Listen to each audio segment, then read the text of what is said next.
Modern Gothic. Urban legends retold. The Drowning Ground. The coastal town of Astoria, Oregon, was a place defined by its relationship with water. It was a town where the relentless Pacific rain did not merely fall, it colonized. It seeped into the marrow of the architecture, feeding the emerald moss that choked the gutters and the black mildew that bloomed on the concrete. To Arthur Pendleton, a 32-year-old architectural engineer from sun-baked Phoenix, the dampness was oppressive, almost malevolent. Arthur was a man of precise angles and structural integrity, a man who believed that any environmental problem could be solved with proper drainage and load-bearing math. But as he stood before the brutalist, monolithic slab of the Oakhaven Housing Estate, his rationality felt terribly fragile. Arthur had come to Astoria to dismantle the life of his estranged father, Dr. Theodore Pendleton. Theodore had been a brilliant, albeit obsessive, hydrologist. 3 weeks ago, the hospital had called Arthur with the grim news. Theodore had passed away in his ground-floor apartment from a sudden, virulent bout of aspiration pneumonia. His lungs had inexplicably filled with fluid in the middle of the night. Arthur pushed open the heavy steel door of Unit 1B. The stench hit him instantly, a thick, suffocating wall of stagnant pond water, wet copper, and rotting paper. The apartment was a claustrophobic tomb of academic obsession. Stacks of yellowed topographical maps and municipal blueprints were piled waist-high.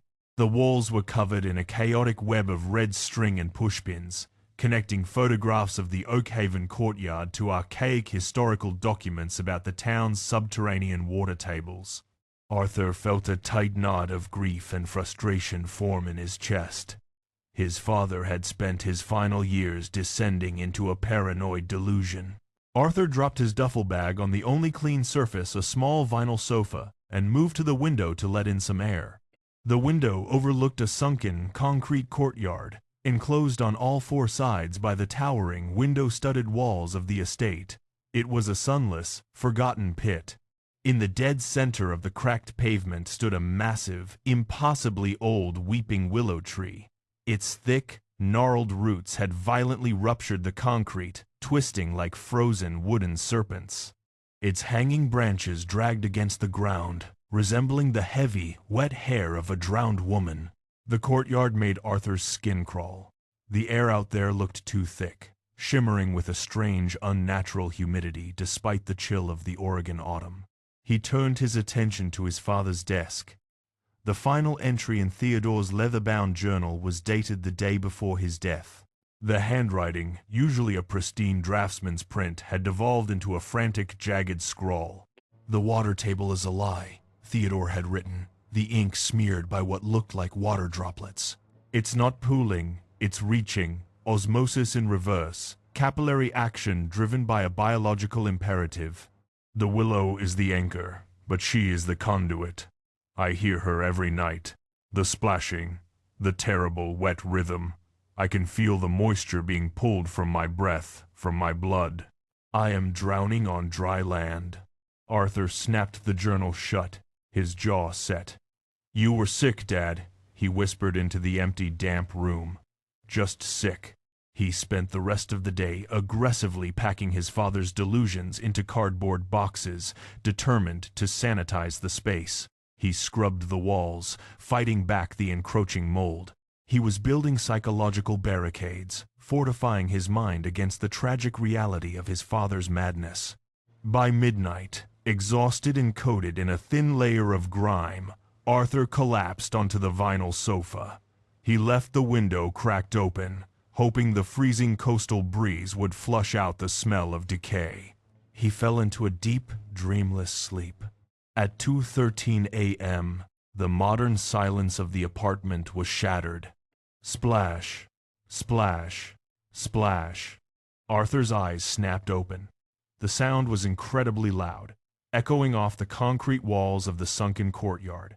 It wasn't the erratic patter of rain. It was a heavy, persistent, mechanical rhythm. It sounded exactly like a high-pressure industrial hose discharging thousands of gallons of water onto the pavement. A cold spike of adrenaline drove into Arthur's spine. He lay frozen on the sofa, his rational mind scrambling for a foothold. A broken water main, a city maintenance crew cleaning the courtyard.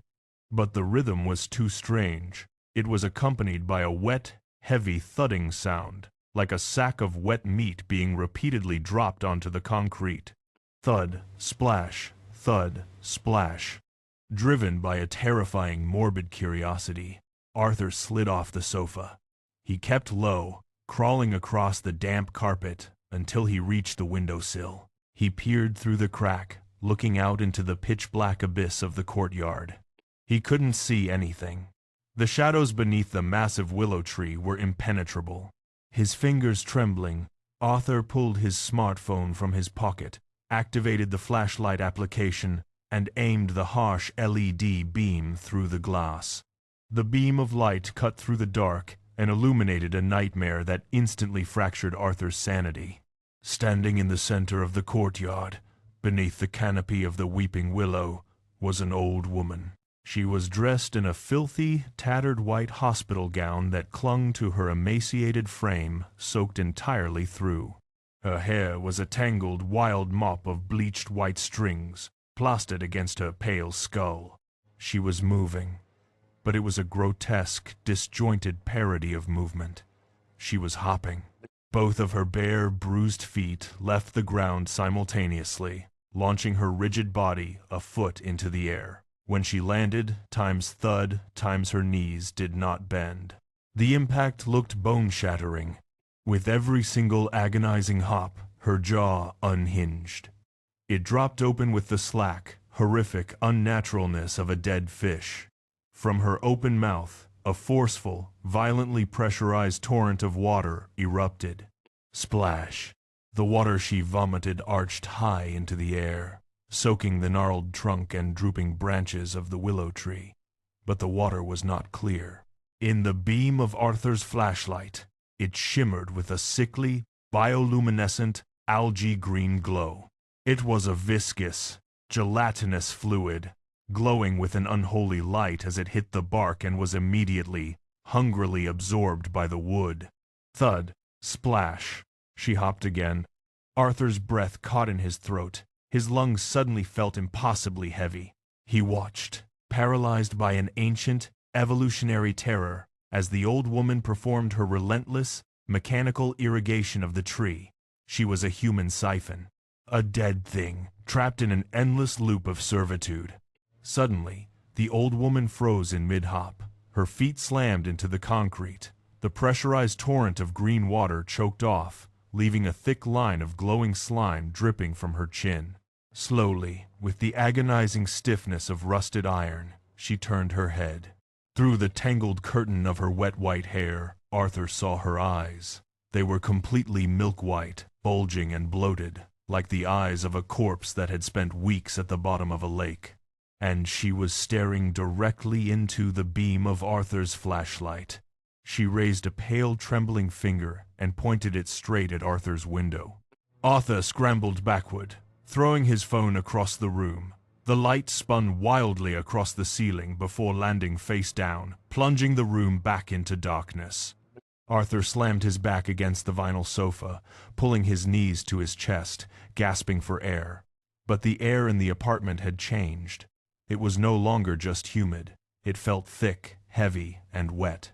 Every breath he took felt like inhaling a mouthful of warm steam. He sat there in the dark for hours, shivering violently, listening to the horrific rhythm resume outside.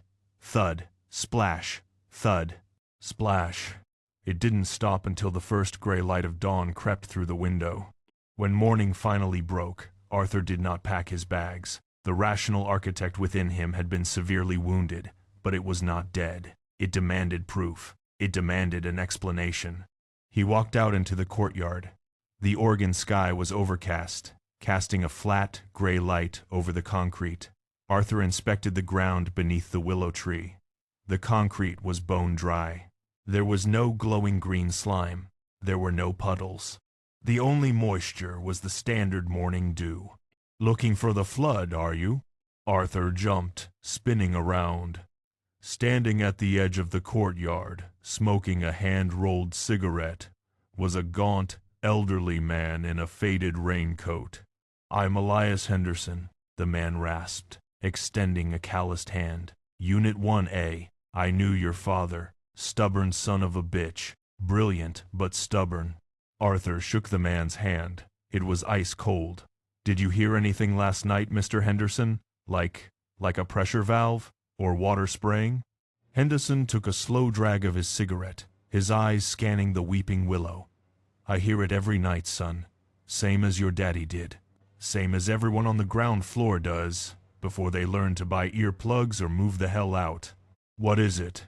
Arthur demanded, his voice cracking, the polished veneer of the city professional entirely gone.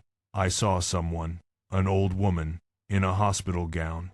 Henderson's face hardened. He flicked his cigarette onto the dry concrete. "That would be Agnes. She lived in 1C. About 15 years ago, Agnes started losing her mind. Started hoarding water, hundreds of plastic jugs of it in her apartment. Said she was thirsty on the inside.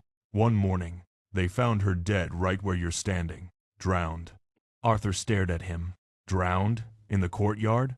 "Lungs full to the brim with brackish, green water," Henderson said grimly. "Coroner said she must have filled the bathtub, held her head under, and then wandered out here to die. But we all knew it was a lie. Her hair was dry. Her clothes were dry. She drowned from the inside out."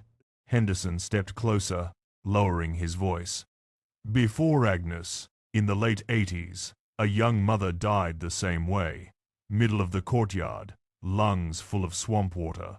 Your father figured it out, you know. He spent 5 years digging through the city archives. This whole estate, it was built over an old cursed peat bog, a drowning pool for the local tribes before the settlers even got here. The developers capped it with concrete, but they didn't kill it." Henderson pointed a gnarled finger at the massive weeping willow. "The roots of that tree went deep. They cracked the concrete cap. They found the bog, but the water down there is dead, stagnant. The tree needed something alive to pull it up. It needs a pump." Arthur felt the blood drain from his face, remembering his father's journal entry. "Osmosis in reverse. The willow is the anchor, but she is the conduit." "Agnes isn't a ghost haunting this building," Henderson whispered, his eyes wide and terrified. "She's livestock. She's the tree's irrigation system. It hollowed her out, and now it uses her to pump the water up from the bog. And when she isn't enough," Henderson looked directly at Arthur with profound pity, "it takes a little moisture from the rest of us. Your father didn't die of pneumonia, Arthur.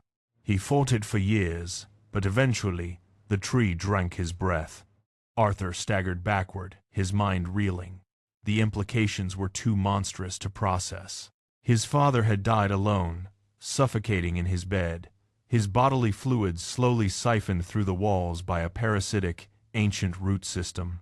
"Leave, Arthur," Henderson pleaded. "Your father's work is done. Don't let it notice you." But Arthur was a Pendleton, and the Pendleton's stubbornness was a fatal flaw. He wasn't going to run. He was an engineer. If a structure was parasitic, you didn't abandon it. You severed the connection. Arthur spent the entire day driving to hardware stores. He bought industrial-grade rock salt, a heavy steel axe, and 5 gallons of concentrated herbicide.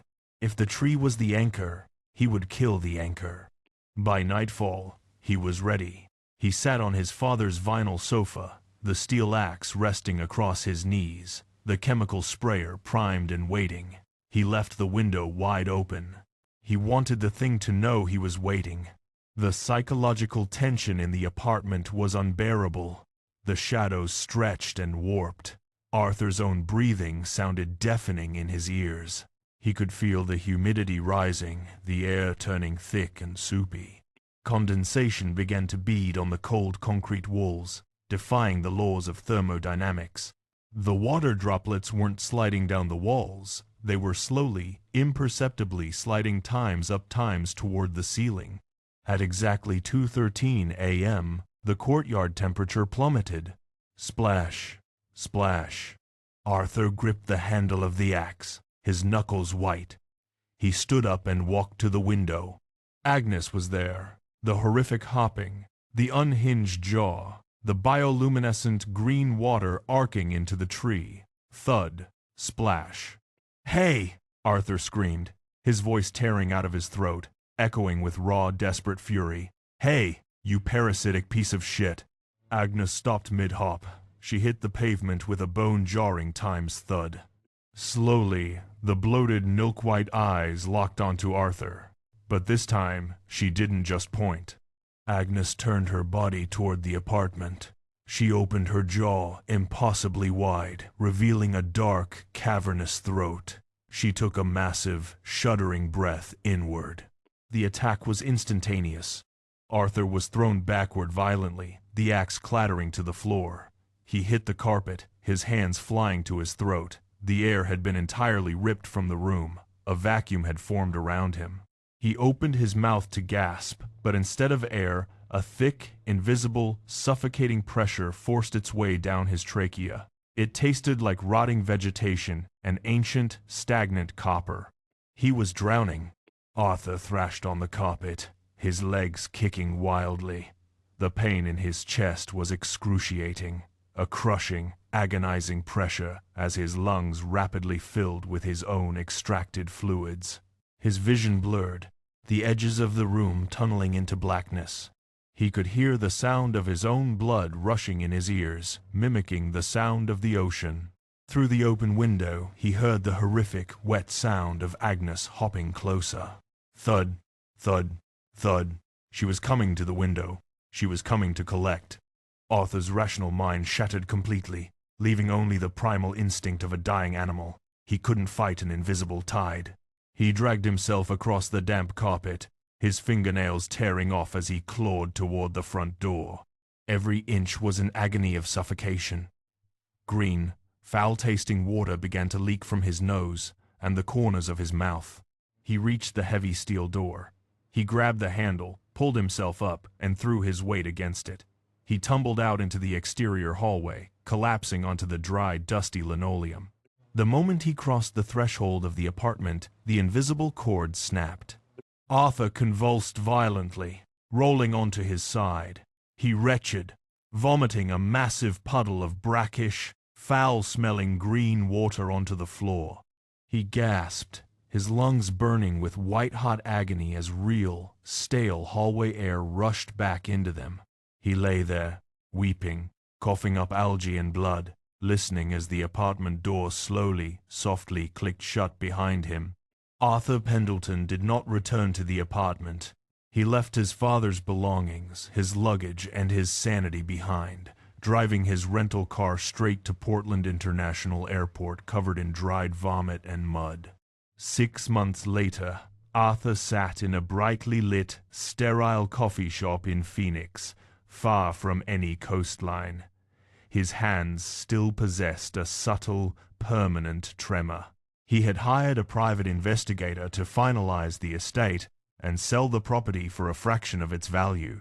The investigator had sent him a final report, along with a recording from a local dowser, a spiritualist who worked with subterranean energies whom the buyer had hired to inspect the property before demolition. Arthur plugged his headphones in and pressed play. The dowser's voice was calm, but threaded with a deep, unmistakable awe. "The buyer wants to know about the water damage." The woman's voice crackled over the recording. "Tell them there is no leak to fix.